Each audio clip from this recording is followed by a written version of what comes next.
Isn't there like a duck or something like that? Oh my god, a duck? Or a turtle? A turtle duck. A turtle duck? Turtle duck, I got it. A tuck? Platypus bears.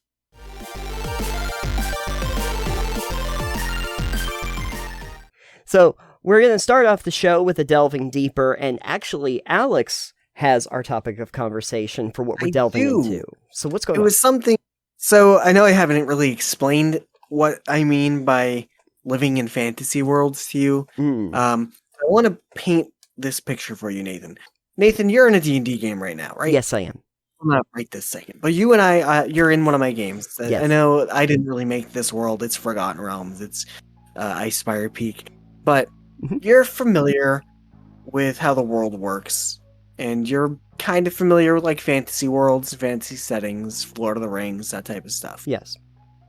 So, if I were to say, Nathan, beside you, or your character, I guess in this instance, said, Max, when you look beside you, you see a spider. Yes. Okay? You assume that when I say a spider, you see an 8-legged creature, probably small, unless I say it's a very large or dire spider or something big. I assume your basis for that spider is based on the real world. If I had no previous knowledge of the world itself, I would probably make that assumption.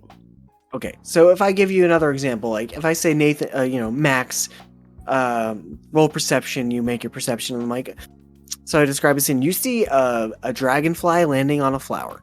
Okay. I don't know if dragonflies like flowers, to be fair. They might like the bugs on the flowers. Maybe, yeah, they do eat bugs. Yeah. So you're like, okay, a dragonfly, and you picture a dragonfly based on our real world, I assume. Yes. Because I've given you something that is relevant to our real world in your game to make it relatable. Right. What if I then said, as you're looking at this dragonfly, it turns and looks at you. Okay. And then blinks. That would be a little bit jarring, I suppose. Yeah, it would be a little jarring, wouldn't it? Or if the spider blinked at you and 8 eyes all independently just blinked. Oh yeah, and it was trying to give me a Morse code message. That would be just Morse code and blinking. Morse code is spider blinking. So I was thinking about this. Okay. When I proposed the idea, and I was talking to Ray about it, and the fact that fantasy and science fiction worlds or science fantasy worlds, in the case of RPGs, and the draw upon stuff that we generally are familiar-ish with in a lot of cases, or we base them on things that we are recognizing. Yes. But they are fantasy. They are not real, and they can do anything they want.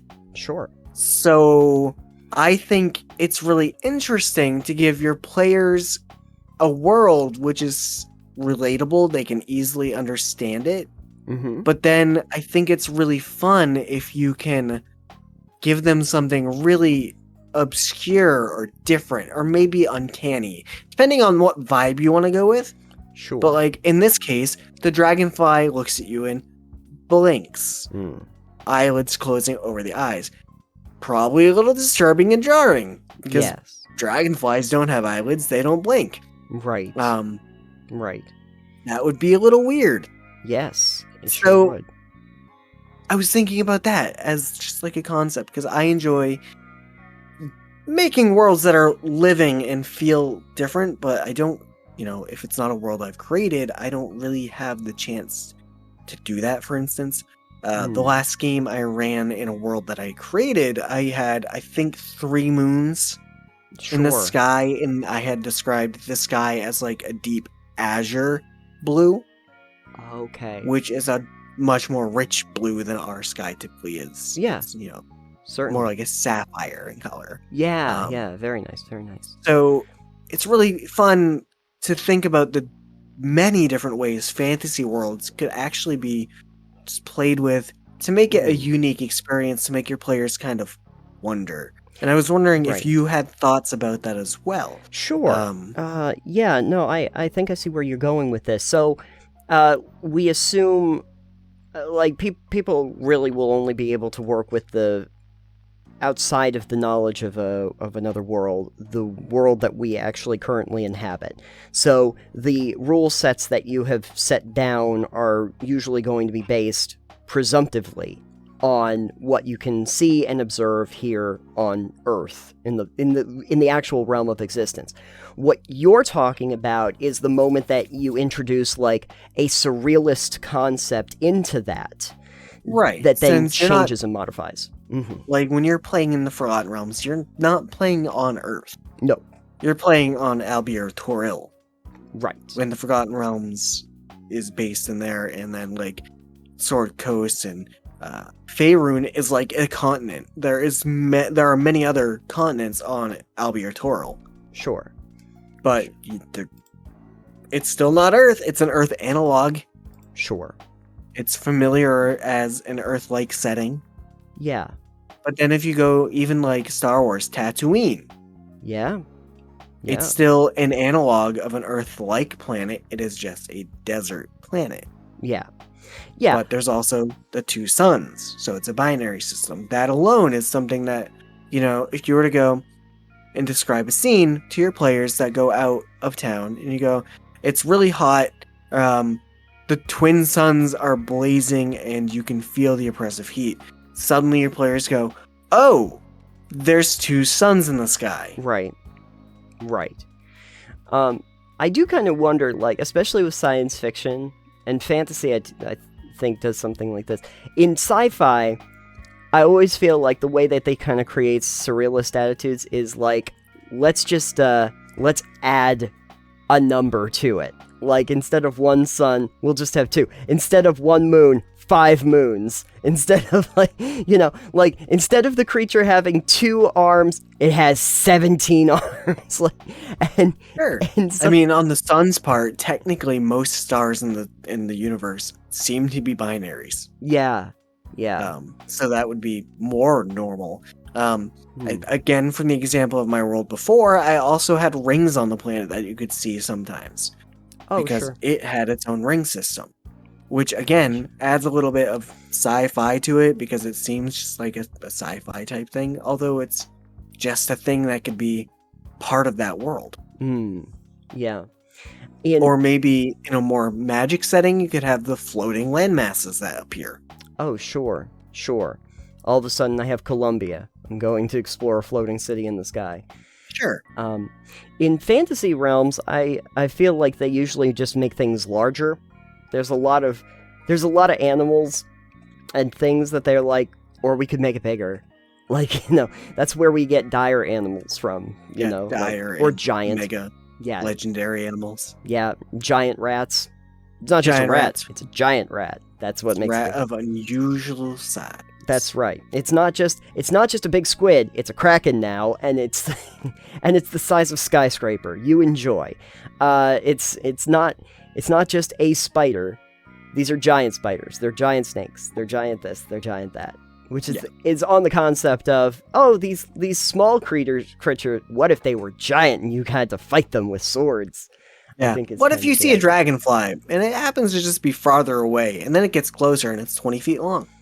Yeah, exactly. I mean, in a lot of ways, this is like, even in Fallout, there's a lot of, creatures like Cazadors. Cazadors are actually based on the, the tarantula hawk wasp, which is a real thing, but it's usually like, a couple inches long and not like 5 feet big, 3 feet big. And you realize when they like blow it up and mutate it, it becomes a real threat to you.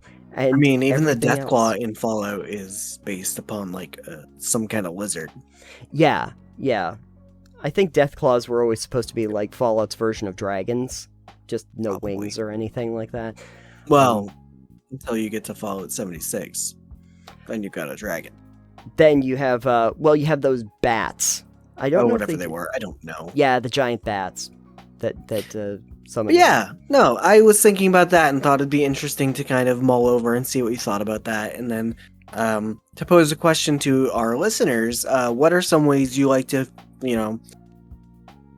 give flavor to a world where it's not just another Earth analog in place of a different setting, or even just it is the Earth, like a modern setting Earth. But what are some things you do or would like to do or would like to see, Right. for things to make it feel alive, feel different than just our day-to-day hubbub? Aside from magic being prevalent in these monsters in a lot of cases, or really high-tech stuff we don't have, why would you not add things to make it feel different? If you're going to add magic, then there can be lots of different things that go on as well to make the world a very different feeling place than just where we live with magic. Yeah, in that, what I was just thinking about too is in settings that are supposed to be like fictional settings, but they use Earth as your starting point. So things like, I believe Shadowrun does this, 1879 and Earth Dawn, Honor from Dom. All of those build themselves off of Earth as itself, and then expand out with supernatural elements. There's actually quite a few fictional worlds that actually use Earth as the starting point. I think even like Wheel of Time and Shannara Chronicles, even though they're fantasy settings, were fantasy settings well after the end of Earth, set on Earth. So you can think about it like, okay, well, we had the rule set, but then there were other things that came into that. So in some ways, you've already created a world that people can wrap their heads around, but you've added to it and accentuated it. So you can even do that with realms that are not completely divorced from Earth as you know it. And I think it actually helps with, people that are not familiar with those kinds of settings. But, with things like Star Wars and Lord of the Rings and all of those, I think we've also become pretty used to the fact that if I'm dealing with a setting on another planet or something like that, there's probably going to be elements that I'm not familiar with. It's just about that moment where you actually introduce what the difference is to that world and how you introduce it. Yeah. I think it's definitely fun to have a little bit of difference to give the world some extra oomph. Yeah, you want to give it some extra oomph. What do you prefer to do to actually introduce that? Like the idea of the blinking spider is fun.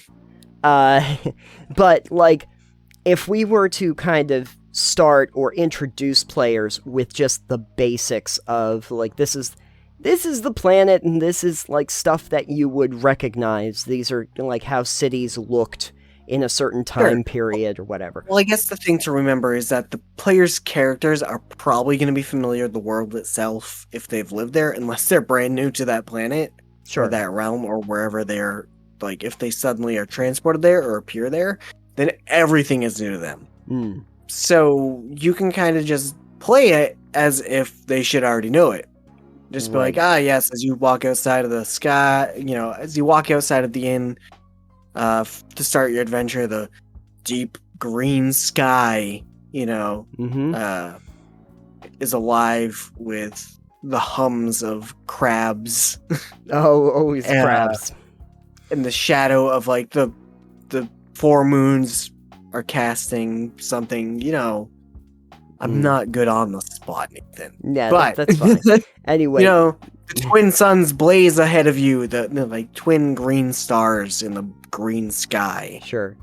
Yeah. It's like, oh, it's green. Everything's green. Everything's turning up green. Yeah, what's up with all that green? All fog. One of the things that you can do, it would be interesting to do a campaign like this, though, where you set it up similar to, like, Fallout 4, where it's like, okay, well, the world seems to be ending, and then you're the man at a time, or woman at a time, and you get frozen, and then you awake to a world that's completely different than the last time you were there. I mean, you could do that too, or go time travel is something I enjoy in games, so. Yeah. I think that it'd be interesting if you were trying to do that in the realm of something like a D&D. Like, so do you not have character classes before you go in, or do you end up with them afterward? Did you start out as like a spellcaster before spellcasting was even around, and then it introduced itself later, or do you find that you have latent powers afterward? Who knows? Yeah, because sometimes your characters might actually be the supernatural elements, as a lot of times they have to be. If you're the big damn hero, chances are you have some inherent power that's above and beyond what the common man has in that. But yeah, I guess the point that we'd be making here is that if you have a world, you can kind of start off with a lot of elements that are very familiar to people, but then you can start introducing things that don't seem quite right. And I'd be interested to see what people would suggest for ways that you can implement that.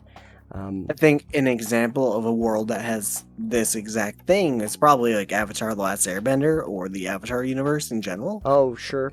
Where they've got animals that are kind of like hybrids of different animals in a lot of cases. Oh, sure. Isn't there like a duck or something like that? Oh my god, a duck? Or a turtle? A turtle duck. A turtle duck? Turtle duck, I got it. A tuck? Platypus bears. Platypus bears. Yep, there you go. Oh. Sorry, you can edit part of that out really quick for the podcast. Bearpuss. Yeah, platybear. Platybear. Perfect. Bearpuss. I got a platybear trophy. But yeah, like that introduces those creatures that are, familiar, but also a twist on them. So it's like, oh, weird. Yeah, absolutely. Well, that's a good thought process to go through about what we would consider to be like the supernatural elements to actually engage people with the world. And yeah, I would be interested to all of you that are listening, if you happen to have some examples of things that you've implemented in your games to kind of bring those new elements in to flesh out the world, please let us know, and you can find us over on our Discord for that. That'd be great.